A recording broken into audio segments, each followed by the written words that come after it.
ليزدادوا إيمانا مع إيمانهم. أشهد أن لا إله إلا الله وحده لا شريك له وأشهد أن محمدا عبده ورسوله. اللهم صل وسلم وبارك على نبينا محمد وعلى آله وأصحابه ومن دعا بدعوته ومن التزم بطريقته ومن تبعهم بإحسان إلى يوم الدين. أما بعد. Jamaah Masjid Al-Muttaqin rahmati Allah, alhamdulillah, pagi ini kita masih diberi nikmat oleh Allah, nikmat iman, Islam, nikmat sehat, sehingga kita bisa melaksanakan ibadah sholat subuh hari ini. Alhamdulillah, mari kita lanjutkan waktu kita yang sedikit, sampai kita akan mengisi waktu sampai waktu syuruk nanti. Para jamaah sekalian, sebagai umat Nabi Muhammad SAW, kita diperintahkan untuk selalu mencontoh atau ittiba kepada beliau Nabi Muhammad SAW. Allah berfirman, "Wa ma atakumur rasulu fakhuduhu wa ma nahakum anhu fantahu." Apa yang telah diajarkan oleh Nabi, diberikan Nabi, maka ambillah. Dan apa-apa yang ditinggalkan oleh Nabi, apa-apa yang dilarang oleh Nabi, maka tinggalkanlah. Persoalannya dalam hal apa kita harus mengikuti Nabi. Kita diperintahkan Allah untuk mengikuti Nabi Muhammad itu dalam perkara pelaksanaan din, pelaksanaan agama Islam. Di luar itu boleh atau tidak harus mengikuti Nabi. Misalnya di dalam hal-hal yang terkait dengan duniawi yang tidak ada kaitannya dengan agama, itu kita boleh melakukan atau mengerjakan perbuatan itu sesuai dengan ilmu yang berkembang. Karena ketika ada seorang yang menyerbuk kurma, kemudian mereka meminta pandangan kepada Nabi. Nabi mengatakan, "Antum a'lamu bi umurid dunyani." Ya, jadi engkau lebih tahu urusan dunia kalian. Nah, itu artinya bahwa di luar perkara-perkara agama, maka diperbolehkan atau dibebaskan seseorang itu mengerjakannya sesuai dengan pengetahuannya, sepanjang tidak melanggar prinsip-prinsip agama, maka itu dibolehkan. Nah, oleh karena itu, Bapak sekalian, di dalam pelaksanaan agama ini betul-betul kita harus mencontoh Nabi. Ya, sak persis-persisnya, harus persis. Walaupun mungkin kenyataannya tidak bisa seperti itu. Ya, dalam hal misalnya sholat saja. Ya, kalau kita mau nyontoh Nabi, ya sholat malam itu sampai bengkak kakinya. Ada enggak yang sholat malam sampai bengkak kakinya di antara kita ini? Dan itu artinya tidak persis. Tapi perintah Allah disuruh mengikuti, mencontoh Nabi. Apalagi puasa kita, puasa itu ya juga harus mencontoh Nabi. Pokoknya semua dalam hal agama itu harus contoh Nabi. Walaupun kenyataannya tidak bisa menyamai Nabi. Tapi karena perintah Allah, ya Allah akan menilai itu karena niat kita ittiba kepada Rasul. Nah, para jemaah sekalian, termasuk di dalam hal akhlak. Karena Islam itu ya dia terdiri dari seperangkat keyakinan yang disebut dengan akidah. Ada juga yang cabang daripada akidah itu, yaitu syariat. Ya, termasuk akhlak itu adalah bagian dari syariat Allah. Akhlak itu adalah perintah dan larangan Allah. Maka kalau kita melihat Nabi misalnya, ketika Ummul Mukminin Aisyah radhiyallahu anha ditanya oleh seorang bagaimana akhlaknya Nabi, ya Aisyah menjawab khuluquhul Quran. Akhlak Nabi adalah Quran. Jadi Nabi itu ya Quran yang berjalan. Itu pun juga harus kita contoh. Ya, walaupun tidak bisa persis, tapi kita wajib mencontoh Nabi. Ya, di dalam ayat itu dikatakan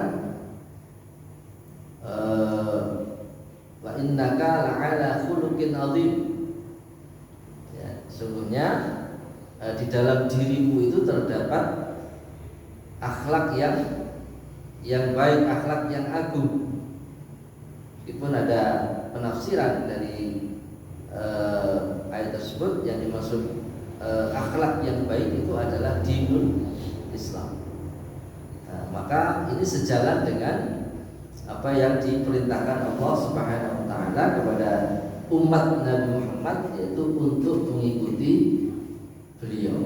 Jadi di dalam hal akhlak pun itu kita harus mengikuti Nabi, sehingga akhlak-akhlak yang baik, akhlakul karimah itu tercermin di dalam diri orang-orang yang beriman.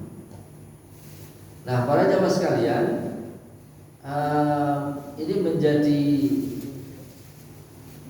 sesuatu yang sangat penting di dalam kehidupan kaum mukminin, ketika memang hal-hal yang terkait dengan pemahaman agama maupun praktek-prakteknya itu harus dilakukan sesuai dengan apa yang dilakukan oleh Nabi, sehingga umat ini akan hadir di tengah-tengah manusia itu sesuai dengan yang diinginkan oleh Islam itu sendiri. Nah, kalau tidak mengikuti Nabi, maka tidak akan muncul satu umat yang seperti beliau bangun dulu, umat Islam yang beliau bangun, masyarakat Islam yang beliau bangun, yaitu masyarakat Madinah, ya, yang dilanjutkan oleh para pengganti beliau, yaitu para pemimpin-pemimpin Islam, para sahabat-sahabat yang memimpin, dilanjutkan oleh para penerusnya. Maka sekarang ini kondisi kita itu harus dikembalikan lagi, karena umat saat ini sudah jauh menyimpang dari apa yang telah diperintahkan atau apa yang telah dicontohkan oleh Nabi. Karena itu sedikit demi sedikit, mari para jamaah kita menggali lagi, ya, menggali apa yang dilakukan oleh Nabi dan para sahabatnya itu di dalam hal membentuk masyarakat yang diridhoi oleh Allah Subhanahu wa taala. Nah, salah satunya adalah akhlak, ya. Jadi akhlak ini banyak sekali, karena akhlak itu ya bagian dari perintah dan larangan Allah. Maka banyak sekali akhlak yang harus kita gali lagi dan kita wujudkan, terutama bagi diri kita. Dan juga sebetulnya tidak cukup kalau hanya berhenti pada diri kita. Maka ini harus kita lakukan upaya supaya menjadi akhlak kaum muslimin secara umum. Ada satu hal yang berkaitan dengan akhlak dari hadis Nabi. Ini saya ambil dari kitab Adabul Mufrad ya. Ini hadis yang ke 288. Haddatsana Abdullah bin Shalih qal haddatsani Musa bin Ali an abihi an Abdullah bin Amr qal arba'u khilalin idza uqtitahunna fala yadhurruka ma uzila anka minad dunya husnul khaliqah wa afafu tu'mah wa sidqu hadith wa hifdzu amanah. Telah mengabarkan kepada kami Abdullah bin Shalih, dia berkata, telah mengabarkan kepadaku Musa bin Ali dari bapaknya, dari Abdullah bin Umar, ya, dari Abdullah bin Umar. Maaf, bukan Abdullah bin Umar, Abdullah bin Amr bin As. Abdullah bin Amr bin As. Qala, dia berkata, arba'u khilalin, ada 4 sifat, ya, 4 sifat atau 4 hal. Idza utitahunna, apabila itu diberikan kepada kalian. Jadi apabila 4 sifat itu ada pada diri kita, fala yadurruka ma uzila anka minad dunya, maka tidak akan memudaratkanmu, ya, tidak akan memudaratkanmu walaupun engkau kehilangan dunia. Ya, ada 4 hal yang tidak akan membahayakan kita, kata Nabi itu, meski kita tidak mendapatkan dunia atau meski kita harus kehilangan dunia. Apa 4 hal itu? Yang pertama adalah husnul khaliqah. Yang pertama adalah akhlak yang baik. Yang kedua adalah afafu tu'mah. Yang kedua adalah menjaga diri dari makanan. Yang ketiga adalah wasidqu hadis. Yang ketiga adalah berkata jujur. Dan yang keempat wahifdzu amanah, menjaga amanah. Ya, jadi kalau kita lihat di sini, yang pertama adalah husnul khaliqah. Jadi akhlak yang baik. Ya, jadi akhlak orang mukmin itu harus bisa dibedakan dengan akhlak orang kafir, apalagi akhlaknya orang munafik. Jadi sekarang ini banyak juga orang-orang yang tidak jelas, ya. Jadi dia itu muslim, tapi kadang-kadang ya membela orang-orang kafir. Nah, itu yang dimaksud dengan orang-orang munafik, ya. Jadi orang-orang mukmin itu ya mereka harus bersikap tegas kepada orang kafir. Ya, asyidda'u 'alal kufar. Nah, itu sifat dari orang mukmin. Asyidda'u 'alal kufar itu tegas. Ya, tegas terhadap orang kafir, tidak bersifat lemah atau tidak bersikap lemah di hadapan orang-orang kafir. Ya, tapi banyak sekarang, banyak yang kita kita lihat sekarang itu, ya, banyak orang-orang yang tidak seperti itu. Ya, orang-orang Islam itu malah bergandengan dengan orang-orang kafir, bahkan ya menjalin hubungan dengan orang-orang Yahudi Israel yang ya yang terang-terangan itu membunuh, ya, membantai saudara-saudara kita di Palestina, ya. Nah itu yang kita lihat. Ruhama bainahum syidda wal kufar, ruhama bainahum, ya, mereka tegas terhadap orang-orang kafir dan berkasih sayang sesama kaum mukminin. Nah itu sifat, ya, sifat yang harus dimunculkan, yang harus dihadirkan, harus ditampakkan, ya, oleh kaum mukminin. Jadi tidak bersifat lemah, tidak bersifat bersikap bekerja sama dengan orang-orang yang jelas-jelas memusuhi Islam, ya. Husnul khaliqah, dan masih banyak lagi akhlak-akhlak yang baik yang harus dimunculkan, ya. Kemudian yang kedua adalah wa'afaf tu'mah, ya, yaitu iffah di dalam hal makanan, menjaga makanan. Bapak Ibu sekalian, kalau kita bicara makanan itu yang pertama bicara tentang zatnya, ya, halal atau haram. Maka yang boleh dikonsumsi itu adalah yang halal. Dan yang halal itu jumlahnya banyak sekali. Yang haram sedikit, ya jauh lebih sedikit daripada yang halal. Tapi kadang-kadang orang itu, ya, sudah dihalalkan oleh Allah masih mencari yang haram. Nah, jadi ini kalau mencari yang haram itu berlebihan, ya. Kulu washrabu wa la tusrifu innallaha la yuhibbul musrifin, ya. Jadi makanlah kalian, minumlah kalian, ya, tetapi jangan berlebihan, kata Allah. Wala tusrifu, ya, jangan berlebihan.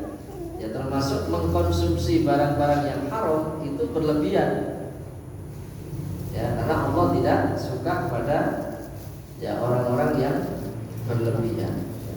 Jadi ini menjaga diri dalam hal makanan. Jadi zatnya harus diperhatikan. Ya, konsumsilah makanan-makanan yang halal. Yang kedua, cara mendapatkannya. Nah, ini juga harus diperhatikan, ya. Cara mendapatkan. Ya, kalau makanan itu halal, ya, selanjutnya harus diupayakan juga cara mendapatkannya harus halal, ya. Ya, tempe itu halal, tapi kalau cara mendapatkan itu mengambil di warung makan tempe tapi ngomong tidak makan tempe, itu ya jadi haram, ya. Padahal tidak tempe dulu, tapi ngomong nggak makan, itu zatnya halal, itu tempe itu halal. Tapi karena dia mengambil atau tidak membayar, itu sama dengan mencuri, maka menjadi barang yang haram. Ya, maka termasuk, ya, karena ini kaitannya dengan rizki, ya, kaitannya dengan rizki, berarti mencari rizki itu harus dengan cara yang halal. Ya, kalau Allah memberikan rizki berupa harta misalnya, kemudian kita belikan makanan, ya, walaupun makanannya itu halal, tapi kalau cara mendapatkan rizkinya itu tidak halal, maka menjadi haram. Ya, cara mendapatkan rizkinya misalnya dengan memagari laut, misalnya. Memagari laut, ya, itu kan untuk untuk mendapatkan rezeki gitu mereka, ya. Tapi rezekinya menjadi rezeki yang tidak halal, ya. Kalau diberikan makanan atau dirupakan makanan kemudian dimakan, ya, itu menjadi tidak halal, jadi haram, ya. Jadi menjaga diri dalam hal makanan. Jadi kita harus selektif di dalam hal makan itu, ya. Harus selektif. Maka apa namanya? Kadang-kadang ini lupa, ya. Kadang-kadang lupa. Kalau kemudian apa namanya? Makanan ini menjadi sesuatu yang bisa menjerumuskan kita. Jadi kita harus mencontoh Nabi juga nih bagaimana mengkonsumsi makanan. Ya. Jadi Nabi itu betul-betul apa namanya ya, betul-betul menjaga ya. Menjaga makanan. Kalau kita menjaga makanan itu memang bisa membuat tubuh kita itu fit. Ya. Buat tubuh kita fit. Karena makanan yang kita konsumsi itu makanan yang halal, ya. Dan ini luar biasa, makanan ini ternyata itu terkait dengan bisa membawa sifat tertentu pada kita. Ya, jadi orang-orang yang makan makanan yang haram itu sifatnya itu ya akan menjadi tidak baik. Orang yang banyak mengkonsumsi babi misalnya, mengkonsumsi babi itu sifatnya seperti babi. Ya, ya. Orang yang banyak mengkonsumsi babi itu sifatnya seperti babi. Ya, jadi rakus. Babi itu suka makanan yang kotor-kotor. Jadi orang yang banyak mengkonsumsi babi ini sifatnya juga seperti babi. Nah, ini hati-hati. Kalau itu terus-menerus dikonsumsi, makanan yang haram-haram itu dikonsumsi, maka itu bisa merubah sifat manusia. Makanya betul itu Islam itu apa yang masuk di dalam kerongkongan kita, yang masuk di dalam perut kita itu harus ya halal. Jangankan yang subhat saja, ya ada beberapa ulama itu makan makanan yang subhat itu dirogoh itu, dikeluarkan itu, ya karena dia tidak ingin itu makanan itu mempengaruhi, ya di apa namanya itu dirogoh itu supaya muntah itu, ya kalau kita kan makan kadang-kadang sudah tahu itu yang haram, wes kadung ya kemana ya, jangan ya. Jadi kalau orang itu sampai dirogoh sampai dimuntahkan itu karena saking takut. Kalau masuk di dalam tubuh kita itu yang menjadi. Nah orang sekarang itu semuanya dimakan, tidak peduli, tidak ingat dengan halal haram. Jadi halal haram itu harus menjadi standar kita. Ini halal apa tidak? Kalau halal silakan dikonsumsi, kalau tidak ya jangan. Ya. Boleh makan yang haram itu kalau darurat saja. Darurat. Ya. Kalau tidak makan itu ya bisa mati, itu namanya darurat. Ya. Kalau belum sampai pada tingkatan darurat, itu tidak boleh makan yang haram. Itu pun tidak boleh berlebihan, walaupun dalam keadaan darurat. Ya. Jadi keadaan darurat itu kalau makanan lagi adanya itu ya itu harus dimakan. Untuk apa?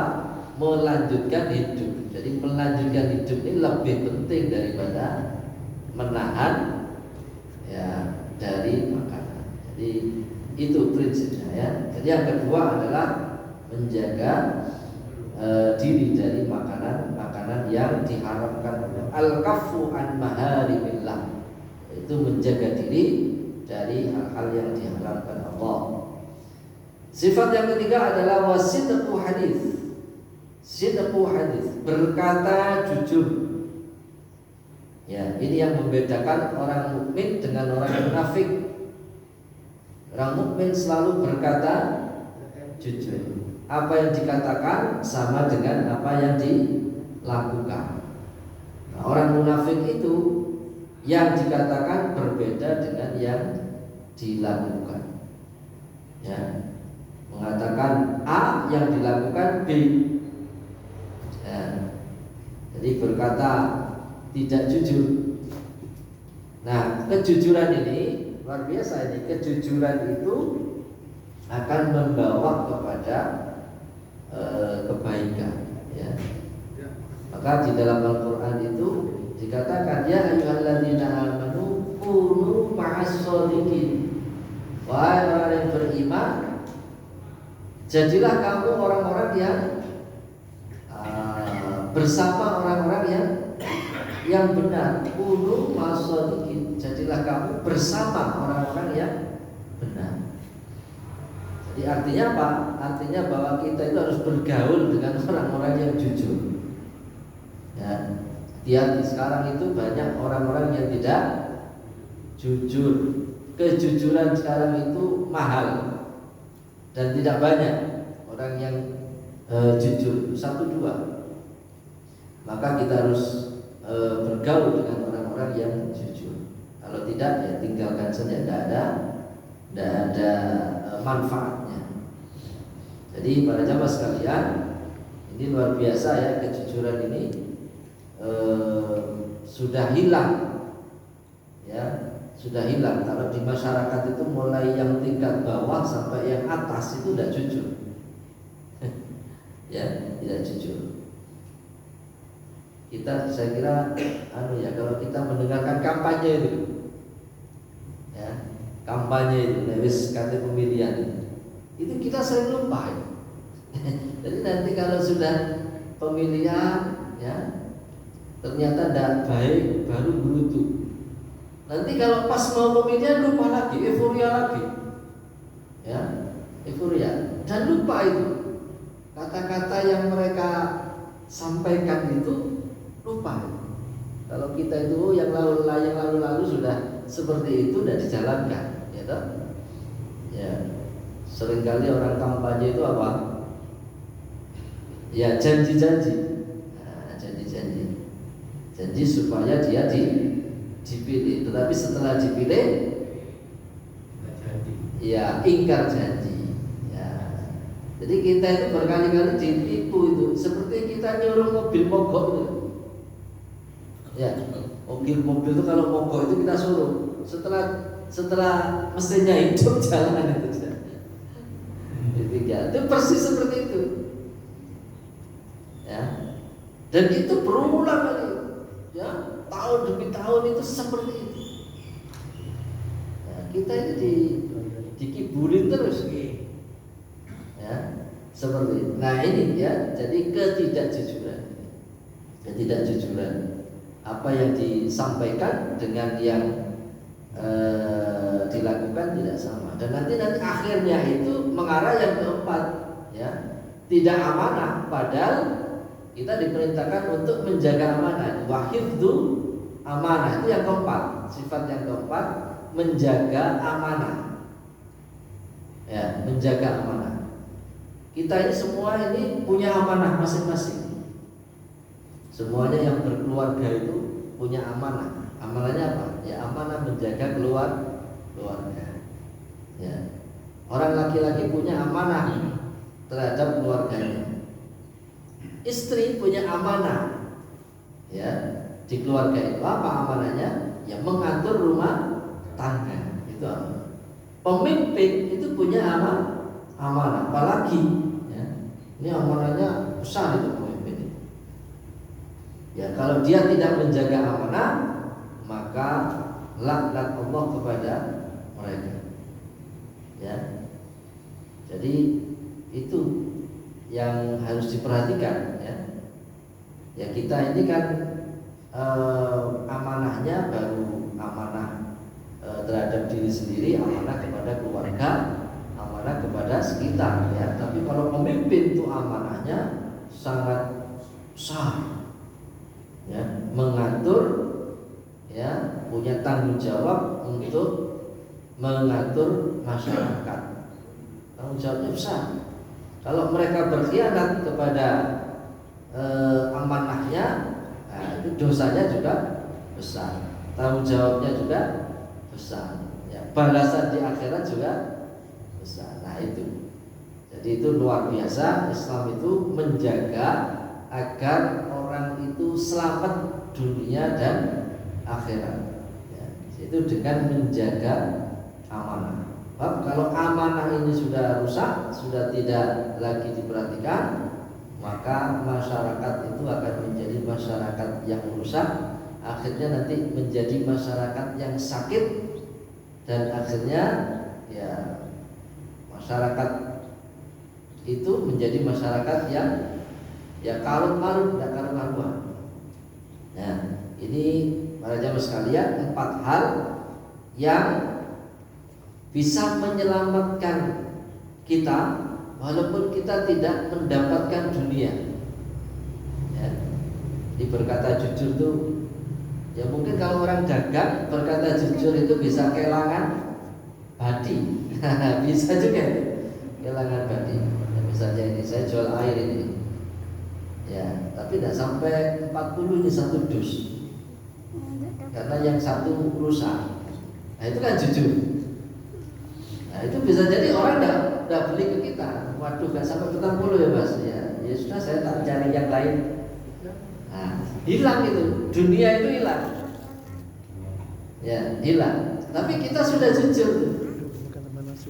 Ya, daripada kemudian kita bicara tidak jujur, kemudian yang beli itu kecewa. Nah itu kita menjadi dosa karena itu.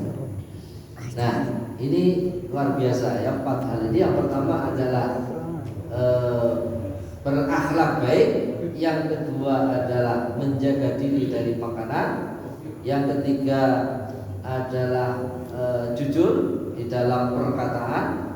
Dan yang keempat adalah menjaga amanah. Ya, mari Bapak Ibu sekalian, kita perhatikan seluruh amanah kita. Mudah-mudahan kita bisa menjaganya dengan baik. Nah, dan tidak cukup itu, mari kita di dalam hal akhlak pun kita mencontoh akhlak Nabi atau melaksanakan apa yang telah diajarkan oleh Nabi kita, Nabi Muhammad SAW. Semoga ini menjadi pengingat bagi kita, dan mudah-mudahan Allah memberikan kesempatan dan pertolongannya kepada kita, kemauan untuk melakukan yang terbaik. Yang terbaik itu apa? Yang terbaik adalah yang telah dicontohkan oleh Nabi Muhammad SAW. Itulah yang harus kita lakukan sebagai seorang Muslim. Jadi di dalam beragama ini ada yang namanya pengakuan, ada yang namanya pembuktian. Nah, kalau kita sudah melaksanakan ini, kita berarti sudah membuktikan. Bukan hanya pengakuan, tapi pembuktian. Saya kira ini yang bisa saya sampaikan pagi hari ini. Saya cukupkan penjelasan saya. Mudah-mudahan bermanfaat. Waalaikumsalam. Assalamualaikum warahmatullahi wabarakatuh.